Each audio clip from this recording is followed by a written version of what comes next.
Greetings, everyone. I'm Sierra, a 24-year-old woman with a story to share. I will get straight to the start of it. So, when I was 20, my world was turned upside down. It was one of those gloomy days, rain pouring down. And then, a car accident took my mom away. She fought for her life for about 20 minutes in the hospital, and I did not even get a chance to say goodbye. I was in college when I received the news, and I had to get back home to be there for my dad. Life got messy, to say the least. It is hard to fathom how life can change in the blink of an eye. My dad, Richard, and I struggled to cope with the loss. Grieving took its toll, especially on Dad. In the aftermath, my dad and I struggled to find our way. Grief hit him hard, and he battled the monster called depression. It was like he slipped through my fingers, leaving behind a hollow version of himself. He started forgetting meals, losing track of time, and drowning in sorrow. It was heartbreaking. It took him a while to get out of it. Then came Carol, a ray of light in his dark days. She was Dad's new girlfriend, and with her, we started to see a glimmer of hope after a long, dark tunnel. Before meeting Carol, I had heard nothing but good things about her. Dad used to share all these little moments, the things she did for him, and it made me genuinely glad. Dad used to sing praises about her, and I thought, great, a genuinely good woman coming into our lives. Dad needed that, you know? It had been 2 years since we lost Mom, and things were starting to look up. I mean, I was handling it all maturely because it was time to move on. Dad was happy, and that's all that mattered. I would have done anything to see that smile on his face again. The day finally came for me and Carol to meet. Dad invited Carol over for a dinner at our place. The moment she stepped into our home, she gave Dad a warm kiss. But when it came to me, it was a different story. Her greeting to me was as cold as ice. No smiles, no warmth. Sierra, meet Carol. Hey, I've heard a lot about you. It's nice to meet you in person. She did not say a word and gave me a subtle smile. Come on, let's go in. Sierra helped me with dinner today. Honey, how about you get that bottle of wine I got you yesterday? I will help Sierra set the table. Sounds great. I will be right back. Dad left, leaving the two of us together. Sierra, you look a lot like your mother. Such a shame she passed away so soon. But well, it was written in the stars. Some things are just meant to be. We miss her a lot. Your mother died for a reason. It's a shame, but it is what it is. It was just unfair. I don't think it happened for a reason. Well, we are here now, aren't we? Your dad and I are happy together. One person out of our way, one more to go. I took a deep breath, trying to keep my composure. Carol's blunt remarks about my mother's death were straight up cruel. My dad came back with the wine and we all started with dinner. Sierra, did you cook up this chicken pot pie? Yep, straight from my mom's recipe diary. Needs a little something extra. Mom mastered it better. I might not have done justice. With my chef expertise, trust me, it needs a twist. Some extra elements. It's just so bland and boring. Sierra, maybe Carol can share her culinary wisdom with you. You can always learn something new. Carol's icy demeanor during our initial meeting set the tone for what was to come. It was clear that she was not thrilled about my existence. I chose to keep my complaints to myself, thinking it was natural for my dad's girlfriend to be a bit standoffish. Carol has had 2 previous marriages and no kids, which was kind of a red flag to me, but I tried not to be judgmental. As time went on, so did her intrusion into our lives. As the days went on, Carol practically moved in with us, leaving for work and coming back to our place every day. It felt like she had become a permanent part of our home. Instances started piling up where Carol's bossy nature was impossible to ignore. From rearranging my room without asking, to dismiss my opinions at the dinner table. She made it clear she was there to take charge. It was not long before our home started feeling like her kingdom, and I was just a guest. Then, out of the blue, my dad brought up the idea of asking her to officially move in. It caught me off guard because it seemed like he did not realize how much she was already here. He came to me, probably thinking I would be thrilled, and asked for my opinion. Sierra, can we talk for a moment? Sure, Dad. What's on your mind? Well, I've been thinking about Carol, and I was wondering how you feel about her possibly moving in with us. Dad, let's be real. She's practically here all the time anyway. What's the difference? I appreciate that, Sierra, but I was thinking of making it official, asking her to move in. Official? Dad, she's already moved in emotionally. You two act like an old married couple. I guess we do spend a lot of time together, but I want her to feel like she belongs here. Dad, if her moving in makes you happy, then I'm happy. I just can't afford to make you lose your smile again. That means a lot to me, Sierra. I just don't want you to feel like I'm trying to replace your mom. She will always have a special place in our hearts. Dad, I know. No one can replace Mom, but life goes on, and I'm glad you're finding happiness again. So, Carol officially moved in. And let me tell you, it turned our home into a completely different place. First things first, she wanted to rearrange everything. Like literally everything. She even suggested I move my room downstairs so she could have the whole upstairs to herself. I have lived in that room since I was born. And suddenly she was like, "Hey, Sierra, it's time to relocate." I ended up in a tiny storage room. And let me tell you, it was not exactly my dream bedroom. Back when Mom passed away, I moved down there voluntarily to keep Dad company. It felt right at the time, But now, with Carol in the picture, everything was changing. It was my dad's house, and she was his girlfriend, so I figured I had better play along. But Carol had some tricks up her sleeves. Sierra, if I'm not mistaken, you moved back here from college when your mom passed away, right? Yeah, that's right. It was a tough time for my dad, so I decided to finish my degree at a local college and find a job here. I wanted to support him during that difficult period. But now that I'm here, things have changed, right, Richard? Sierra doesn't need to stay here anymore. You're all grown up, independent. Well, Sierra is always welcome here. We're family. Richard, she's not a kid anymore. I mean, why does she need to stay here when she can have her own place? Sierra, what do you think? Dad, if that's what you want, I can find my own place.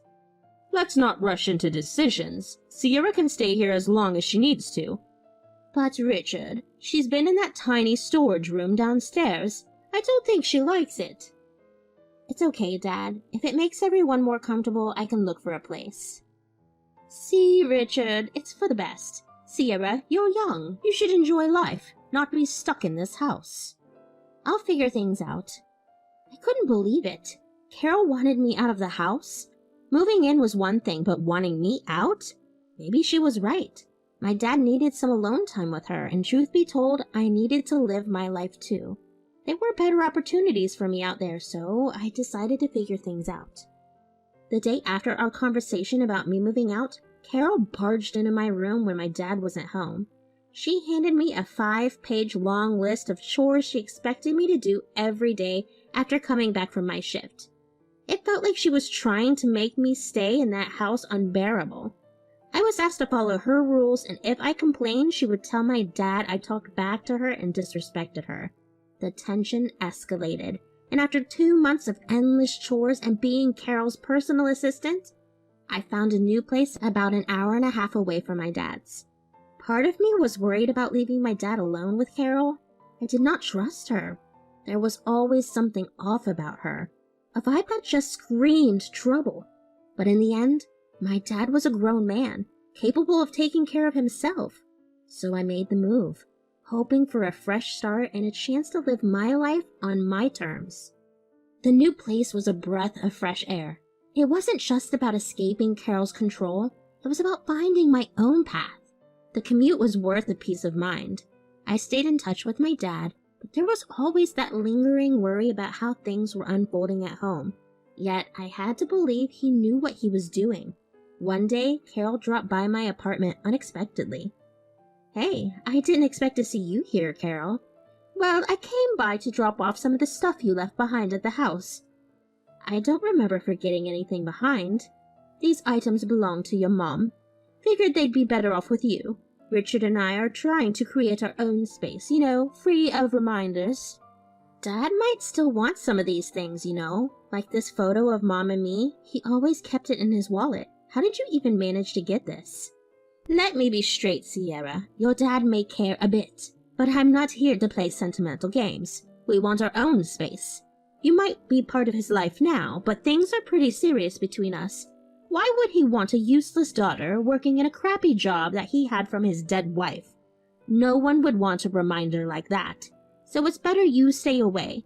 You think I wanted you to move out here and have some fun? Heck no. I wanted you to rot alone in this apartment. You are unwanted and worthless. You can't just erase my mom's memory and kick me out of my dad's life forever." "Darling, I'm just being practical. Your dad has moved on, and it's time you do too. He has me now, and we are building a life together. Your presence just complicates things." "Complicates things? I'm his daughter, not some inconvenience." "Times change, sweetheart. It's about time you realize that." I couldn't believe how Carol spoke to me, saying all those things. I was sure my dad would never want me out of his life. Despite Carol's clear disdain, I did not discuss it with Dad. Maybe I felt the relationship was too serious, and I did not want to jeopardize his happiness. I chose to stay quiet. But then, out of the blue, 2 weeks later, my dad called me. He had surprising news. "Sierra, I've got something important to share. Well, I'm planning to ask her to be my wife." "What?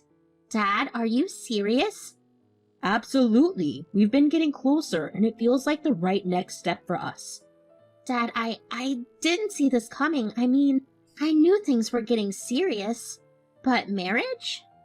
"Sierra, I love Carol, and I believe she has already brought a lot of joy and stability to our lives."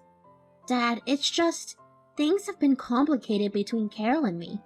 Are you sure about this?" "I understand that Carol hasn't always been the warmest towards you, but, sweetheart, I truly believe she means well. People can be a bit guarded or insecure at times." "Dad, I get it. I want you to be happy, and if you think Carol is the one, then I'm on board. Just don't forget about me in all of this." "Sierra, you are my daughter, and nothing will change that. You'll always have a special place in my heart." At first, I decided to play it cool. I even helped my dad pick out a ring for Carol. I figured maybe he was right, and I was just being young and naive. Perhaps Carol's attitude towards me was rooted in some insecurities about my dad's previous marriage. To show my support, I assisted in arranging the intimate proposal my dad had planned for Carol. After the proposal, my dad was over the moon when Carol said yes. They were eager to tie the knot as soon as possible. A week later, they threw an engagement dinner party at their place, bringing together close friends and relatives to celebrate in their engagement. Of course I was invited, so I decided to join in the festivities. The party didn't go as I hoped it would. Carol pulled me to a corner. "Congrats, Carol. I should have believed you about things getting serious with Dad. Look, if you feel you need to be mean to have the upper hand, it totally doesn't have to be that way. We can try to bond, and I can forgive you for all the things you said to me that day. Let's not misunderstand, Sierra. I'm not doing this to be your stepmother. It's about your dad providing a better life than my last 2 husbands." "What do you mean?" "My plan's in motion now. I'm the delighted fiancé, and there's no turning back. I'm on the path to my dream life. Your dad treats me like a queen, which is what I've always wanted, and soon you'll be out of the picture. You don't contribute enough financially. I don't want a stepdaughter like that. It's about me and Richard and the life ahead of me." "Carol, can I ask if you even love my dad?" "Love comes and goes, honey. What stays forever is the stability and financial security a man provides. Your dad is a safe choice." "Are you even hearing yourself?" "Yes, honey, I am. Look at yourself. A sad, pathetic girl with no friends. drowning in sadness because of her dead mom that no one remembers. I wish you were in hell with your mother so you could get off my back. I can't believe you're saying this. And now it's time for the grand finale." After dropping that statement, Carol dramatically threw herself on the ground, making it look like I pushed her. She began to cry for help and some party guests rushed to her aid. In the chaos, my dad appeared. "What's going on, sweetie? How did Carol end up on the ground?" "Oh, we were just talking and she lost her temper and she pushed me and I lost balance. She just doesn't want us together, Richard. I have tried so much, but she would accept me." "Dad, she's not telling the truth." "First, you pushed Carol, and now you're saying she's lying?" "Dad, trust me on this." "Let's not make a scene now, Sierra. Please step aside for a while. Everyone, we need a moment alone." It was just the three of us left. "Richard, I'm sorry, honey, but you need to make a choice. Choose me or your daughter. She said horrendous things to me today, and when I tried to defend myself, she pushed me out of anger." "Dad, are you seriously going to believe her?" "Sierra, I think it's best if you go." So I stormed out of that engagement party like a bat out of hell. The drama between me and Carol had hit its peak, and I needed some serious breathing space. I couldn't wrap my head around the fact that she cooked up this story about me pushing her. Dad hit me up a few days later, trying to smooth things over. At first, I ghosted him. Couldn't quite believe my own dad was buying into Carol's wild tales. The words she uttered at the party lingered in my head. The bitter truth that she loved my dad for his financial stability. After about a week, the heat from the party drama began to simmer down. I decided it was time to give Dad a piece of my mind, so I invited him over solo. "Sierra, I've been trying to reach you. I was concerned." "Dad, I'm not the only one you need to be worried about. It's Carol." "About that. Don't think I'm cool with that little act you pulled at the party. You shouldn't have done that in front of everyone. Seriously, you're not a teenager anymore, Sierra." "But Dad, you don't believe me? Carol is the problem here. She dropped to the ground herself to make her look like a victim. She hates me because I see her for who she is. She's not a good person, Dad. She has always been shady towards me and Mom, and she literally admitted at the party that she loves you because you treat her well with all the money you give her and the financial stability you provide. I don't think that's love, Dad." "You're telling me to buy all that, Sierra? I live with that woman every day. I know you're young and this might be a difficult pill for you to swallow. I'm remarrying, but I'm not replacing your mom. I don't know what this episode is, but I want you to know that there's going to be a wedding soon, within 2 months. You're my daughter and she's going to be the woman I marry, and you need to prepare yourself for that.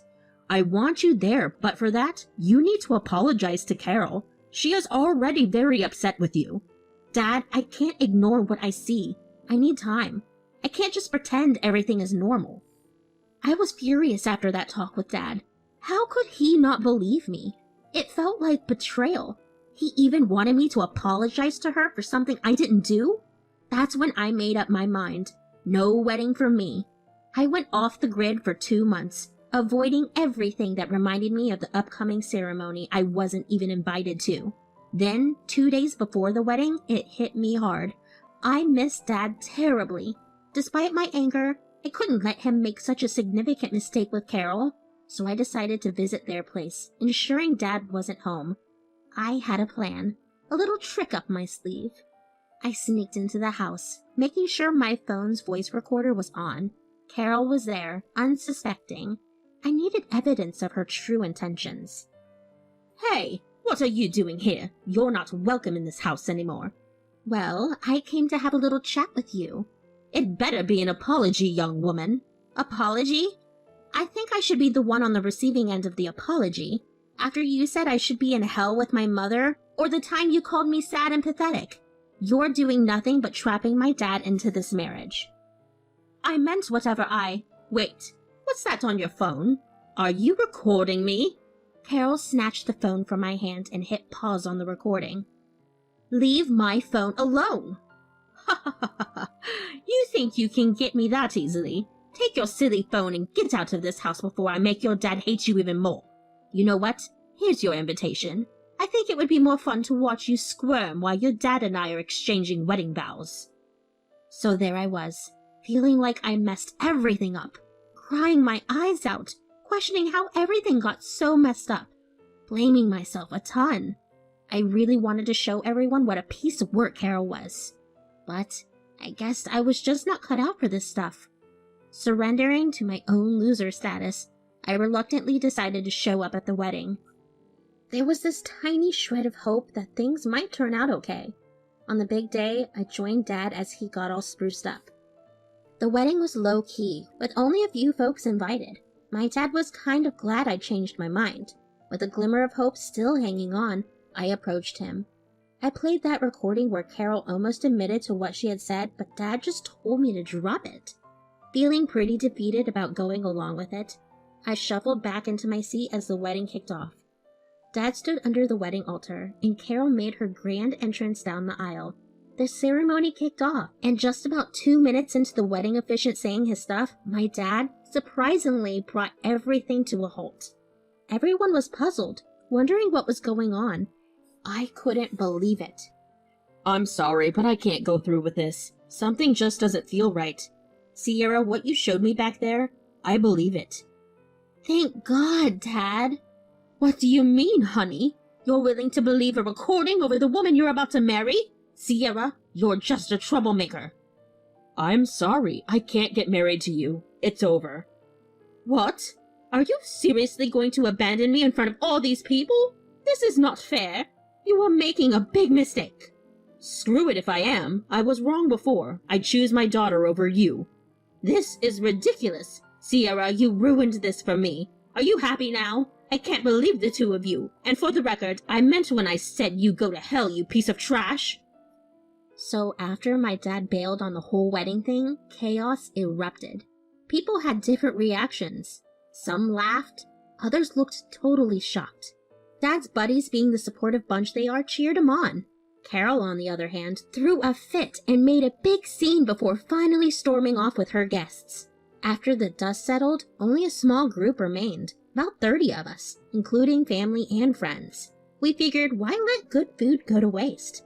So we dove into the feast that was waiting for us. Dad surprisingly bounced back pretty quickly. Maybe deep down he knew Carol wasn't the one. I gave him a pep talk, telling him not to give up on love and to get back into the dating game. And you know what? He did just that. As for Carol, well, she got a taste of public rejection thanks to my dad. It was like karma hitting her where it hurts. Turns out trying to manipulate and deceive doesn't end well. Call it whatever, but I moved back into my dad's place for a bit. It's just to be there for him, you know? Family sticks together through thick and thin. Now for all you people out there navigating the tricky world of dating, here is a nugget of wisdom. Life is too short for anything less than genuine connections.